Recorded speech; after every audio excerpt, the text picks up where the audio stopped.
So my name is Councillor Oskar Avery. I'm a City Councillor for the City of Newcastle upon Tyne in England, north east of England. Tonight we did vote on adopting the IHRA definition of antisemitism. I think there is place for a discussion about whether or not the full language in the IHRA's guidance is as good as it could be. I think there's some inelegant language. There are problems with it. Fundamentally, you're talking about non-legally binding advisory language.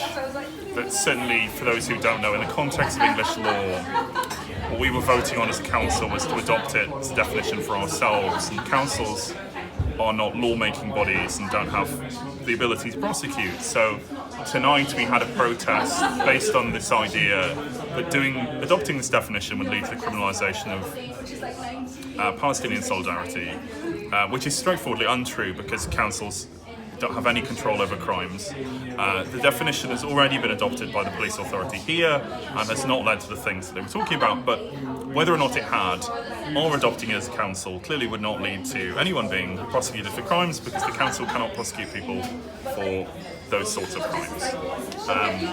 But to briefly describe what happened, there was the council allows people to present petitions and then to address council. Someone presented a petition and addressed council. They were relatively restrained while doing so, but they made their case, which I think is factually incorrect, but they made their case. Then the rest of the meeting proceeded when we reached the motion, which just because of the way our agenda works, happened to be at the end of the agenda.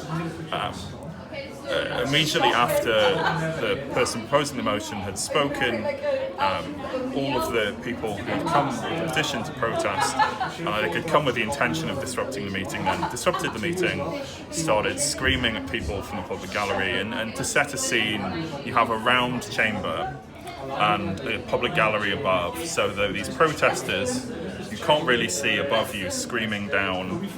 As you can see, wear a skull cap. I was screamed at. I don't think they singled me out. They were screaming at everyone. There was a lady next to me who has a newborn infant, and they screamed at her. They screamed at all of us. They refused to leave the gallery. Required the calling of the police. The Lord Mayor, who, because this is England and we do things strangely, wears a big formal regalia and is a very sincere man, tried to go up and reason with them, and they said nothing, and it was a very surreal experience. And they had to be removed by the police at every stage, screaming that they were being assaulted, when this is actually trespass and you don't have a right to be in a private building. But yeah, I imagine that some of the video of it will probably have come online because they were all filming each other. It's probably been edited to make it seem much more exciting. What's actually happened is that because of the desire of some extremists to hijack a process, ordinary members of the public were unable to watch. Maybe a dozen or so ordinary members of the public had to leave because of this protest. A tiny infant was screamed at. Ordinary people were made to feel unsafe. The basic process of democracy was disrupted, and as a consequence of the disruption of the meeting, a Jewish councillor, was literally denied the right to speak because we had overrun and just wasn't, for various reasons, wasn't able for me to speak. So I've been silenced, people have been intimidated, and I remain utterly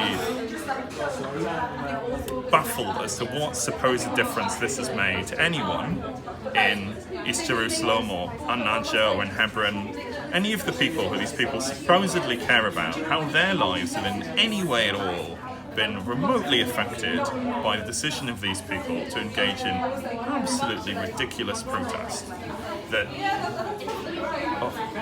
does far more damage to their cause than the best designed Hasbara program the Israeli government can put together. That's all I've got to say.